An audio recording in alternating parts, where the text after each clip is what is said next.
What we do here is go back. Let's take them back to when I wasn't sober. Come on.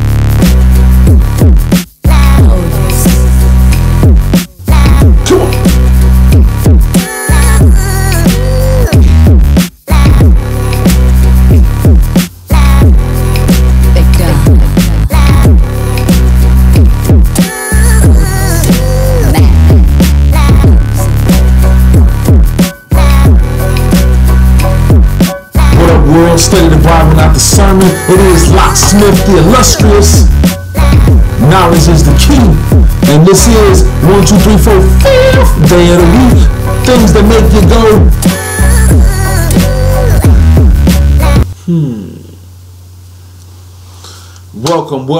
Welcome world. I appreciate you stopping through.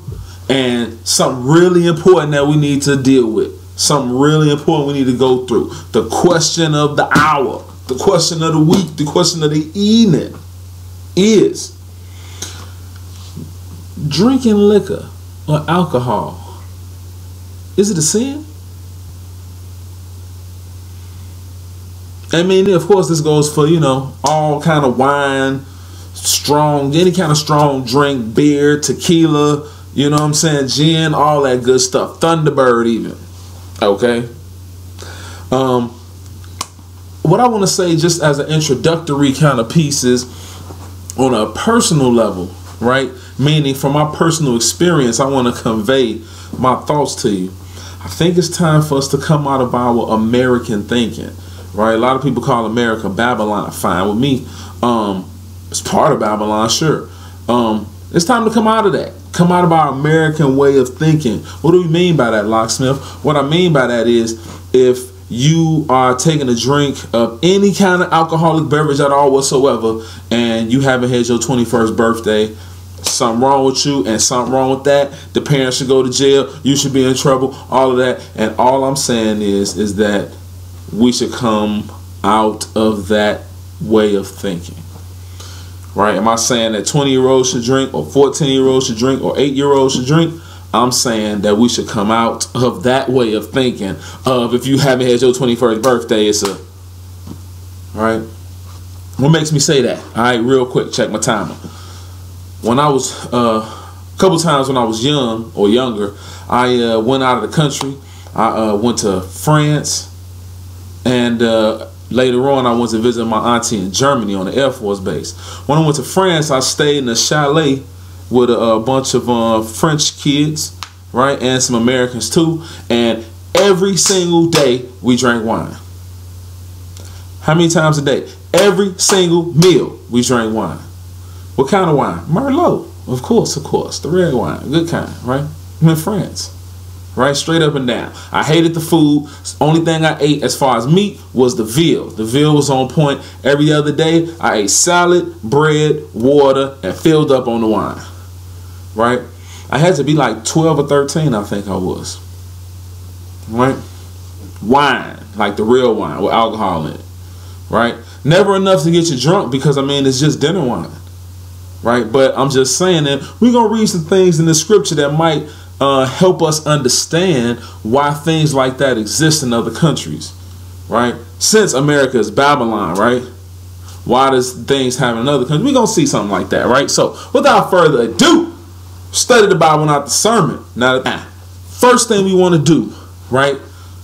Hurry up and get the sermon out the way so we can get into the Bible. First thing we need to do, though, throw up some definitions, right? Liquor. Hit them with it. Liquor is a noun, alcoholic drink, especially distilled spirits, right? That's the definition of the word liquor. Now, next thing, throw up alcohol. Alcohol is also a noun. A colorless, volatile, flammable liquid that is produced by natural fermentation of sugars and is the intoxicating constituent, of wine, beer, spirits, and other drinks, and is also used as industrial solvent in this fuel. Right, so that's alcohol. Talking about something that's gonna get you drunk. Right, that's what we're talking about. Something that is flammable. Alcohol definitely is, and it's fermentation of sugars. That's why if you're on a diet, it's hard because you're hitting the cognac. Because all grapes got sugar. Right? Just for good measure, go ahead and throw up wine. All right, now, on this note, I remember I had a conversation with a brother and a sister that was trying to preach the gospel to me, I suppose. And we were kicking book, and the pair tried to tell me that people didn't drink wine in the Bible, right? Even though the Bible say Jesus turned water into wine was his first miracle, nah, that wasn't really wine. What they told me was that it was grape juice. Right? Anytime Moses was drinking, it was grape juice. Jesus drank it was grape juice. Any of the priests drank it was grape juice. Mary drank it was grape juice. John the Baptist, not John the Baptist, but anybody who drank it was grape juice, unless they was doing it in sin. Right? So that means when Samson drank it was wine. When Noah drank it was wine. And whenever anybody got drunk, it was wine. But if it didn't say that, they got drunk off of it was grape juice. Right? And this lady was there for real. I asked her to read that to me, and she was just like, come on, man. Come on, man. Let us reason together, man. This is wine, man. If it was, why would Jesus be making wine? He would make grape juice. He wouldn't make wine. And I'm just like, lady, that's why I threw the definitions up, because clearly that lady didn't understand the definitions. Right? And that's why I say definitions run the world. Because once you bust out definitions, then you can kill that noise. Right? Now, therefore, Samson, Noah, the only ones got drunk, huh? LOL. Next. In talking about this alcohol thing, the primary question is, are you sinning or nah? That's the question. Because if it's not sin, then we can be done talking about it, right? So that's the number one question. So let's go find first and foremost, is it sin? Right? And the question that's never been asked, at least on this station, is what is sin?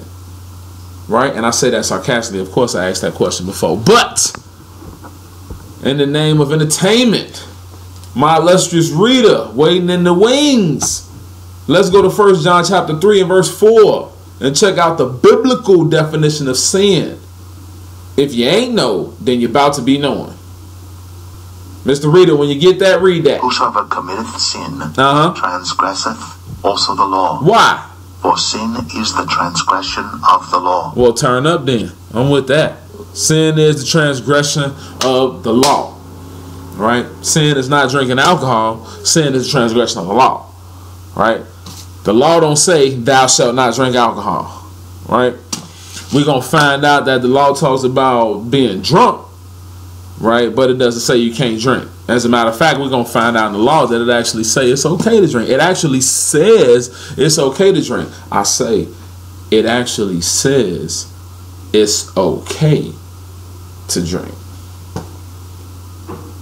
I'm just saying. Matter of fact, let's go look at it right now. Proverbs chapter 31, Mr. Reader. And we want to deal with some wisdom, of course, right? Because we're talking about alcohol, and that's what you got to have if you're dealing with alcohol, young men and young ladies.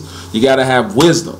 And we're going to go to the most wise person, the books that he wrote. We're going to deal with this liquor, and we're going to see what uses alcohol actually serves, if any. Alcohol and liquor, right? Proverbs, and we want to Proverbs chapter 31. Believe that. The virtuous woman chapter. How many people knew that this was there? Proverbs 31 and 1, bro. When you get that, read that. The words of King Lemuel. Okay. The prophecy that his mother taught him. Yes, sir. Now notice What, here. my son? Hold on. Notice this virtuous woman chapter is actually a prophecy. So that's food for thought. Go get a plate. Chapter 31, Proverbs, actually a prophecy. People say that King Lemuel is actually King Solomon. I forgot what his name means. Mr. TV producer, throw that up there for me, because I know you got all the technology. Right? And so, yeah, a prophecy that his mother taught him. OG knows something about that drink. Come on with it, bro.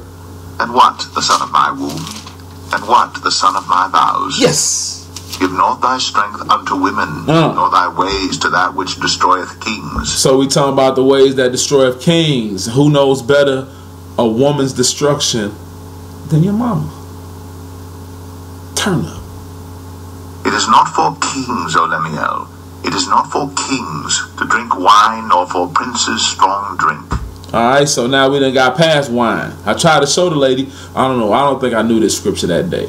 But we got past the wine, and now we talking about strong drink too. Right? That sound like gin and juice. That sound like Crown and Coke. That sound like bat juice and Coke. Come on. Lest they drink and forget the law. Yes, you don't want to drink and forget the law. That's what we talking about here. That's the sin. You forget the law. Read. And pervert the judgment of any of the afflicted. Give strong drink unto him that is ready to perish. Yes. And wine unto those that be of heavy hearts. Now, understand that everything is for a reason. But he say, give wine to them that's ready to perish and them that are of heavy hearts. Right? If you're about to perish, why would you want to drink? America's taught us that if you want to perish, you shouldn't drink. You might become suicidal or something like that. I mean, make your own decision. I'm just telling you what the book's saying, what we told. Read. Let him drink and forget his poverty, and remember his misery no more. We'll turn up. That used to be one of my favorite verses to quote on Facebook, because as an Israelite, if you dealt with Black History Month, when I dealt with Black History Month, things that make you go, and even in the God is Love series, season 1, 2, and 3, you can kind of understand why African American children of Israel, young man like myself, might decide to take a drink more than a couple times a week, right? Not to make it seem like I'm impoverished, but sometimes I want to not think about bad things, right? And I just don't think that's a sin. So turn up. After work, I want to have a drink. I think I shall, right? But in the meantime, did you finish that? Yes, sir. Remember his misery no more. Now let's go look at something else. New Testament time. 1 Timothy, New Testament style. And we want to read just one verse because, again, we just pointing out, we destroying the myth that alcohol is a sin, first of all. And secondly, we want to shed just a little bit of light on maybe the fact that it might be good for you or good to you, right? We just read a second ago that, maybe when you're mourning, it's good to have a drink, right? Remember your misery. Right? Maybe, I don't know, maybe after you file bankruptcy, it's okay to go to the bar and have several drinks so you can remember your misery no more. Bible said it. Why you mad at me? Right? 1 Timothy chapter 4, see what we can see. Chapter 5, pardon me. 1 Timothy chapter 5, one verse 23. Go ahead, bro. Drink no longer water, but use a little wine for thy stomach's sake, and thine often infirmities. Right? Use a little wine for thy often infirmities. If you didn't know, they say a glass of red wine helps reduce your chances of cancer. Right? America tell you that. It's American doctors. Right? Maybe that's why they allow the little kids to drink wine in France. I'm just saying, man, do your research. All I'm saying is come out of it, my people. That's all I'm saying, right? Moving right along. Be fair. Let's go see some things, or at least one thing that is detrimental concerning wine, a strong drink. We don't want to act like it's righteousness to just drink all day, right? That's not what I meant. So, back to the wisdom. We want Proverbs chapter 23. Deal with this wisdom again, because where else will we find out how to deal with alcohol, right? And we want to also see something or some things that alcoholism or alcohol abuse is related to, right? So we can make some comparisons, some contrasts, just in case you're a young man, young woman who never tasted, right? So, what I say, Proverbs 23, let's do verse 19, bro. All right, I had said something else. Let's start at 19. 23 and 19. When you get that, read that. Hear thou, my son, yes. And be wise, and guide thine heart in the way. Be not among wine bibbers. Wine bibbers. What's a wine bibber? I don't even know. Let me ask Siri. Hold on. Define wine bibber. Checking. Okay. Archaic and literary term. It means a habitual drinker of alcohol. Ah, a habitual drinker of alcohol. Okay, habitual. Right? That means every single day you gotta have your drink. Habitual. Right? And now notice what it said about habitual drinker of alcohol. Excuse me. See what it says about habitual drinker of alcohol. It says, be not among them. Right? Why? Because they sinners? Read. Among riotous eaters of flesh. For the drunkard and the glutton shall come to poverty. Woo! The drunken and the glutton shall come to poverty. Right? So habitual drinkers are likened to drunkens and gluttons. Right? Remember, glutton is somebody who eat too much or take too much of something. Right? Gonna come to poverty. Do with that whatever you will. You know, what's your definition of gluttony? What's your definition of a habitual drinker? Right? Go look the words up and make your decision. Read. And drowsiness shall clothe a man with rags. He say, drowsiness shall clothe a man with rags. We all know that it's good to do good on the Sabbath days. I mean, Jesus has said it, right? Matter of fact, throw that up on the screen. That's Matthew 12 and 12, I think. Right? Now, it's lawful to do well on the Sabbath days. Right? Remember, we've been talking about the law, sin is transgression of the law. Now, we're going to go into the law, go into the Sabbath days, one of them at least. And actually, no, we're going to go into all three major ones. And we're going to see if wine or strong drink is even spoken of detrimentally or negatively or consequentially or anything like that. All right? Deuteronomy. All right, now Deuteronomy, like I say, 14 is good to do well on the Sabbath days. So we're going to check some Sabbath days and see how we can do well with this alcoholic beverage that we have established is not only for people over a certain age bracket. All right, go find some studies that show that in places where children are allowed to drink regularly and it's not prohibited, you have less chances of alcohol poisoning, alcohol overdose, and alcoholism even. Right? Because you know all the kids want to do what you say not to do. Okay, but anyway, yeah, concerning strong drink on the holy days. Turn up. Where we at? Deuteronomy 14 and verse 22, Mr. Reader. Come on. Thou shalt truly tithe all the increase of thy seed, that the field bringeth forth year by year. Absolutely. So Deuteronomy 14, we talking about the commandments in the first 19 verses or so. He talking about stuff you could eat, stuff you can't eat. And then he gets down to talking about tithing the increase of your seed, right? Because the Lord has Sabbath days, 7 of them throughout the year, and you're supposed to fund those days with additional tithe, in addition to your other tithe that you're supposed to tithe every time you get an increase. Right? Now, 23. And thou shalt eat before the Lord thy God in the place which he shall choose to place his name there. Yes. The tithe of thy corn, of thy wine, and of thine oil, and the firstlings of thy herds and of thy flocks, that thou mayest learn to fear the Lord thy God always. All right. Now, in 2017, United States of America, Chi-Town is where I'm at. I don't have no corn. I don't have no cows. I don't have no fields. I don't have none of that. I don't even know what none of that stuff mean. I wouldn't know what it looked like. You come with a bushel of corn. Man, turn down. What about me? Read.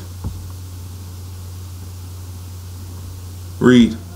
And if the way be too long for thee, so that thou art not able to carry it, yes, or if the place be too far from thee, which the Lord thy God shall choose to set his name there, when the Lord thy God hath blessed thee, then what?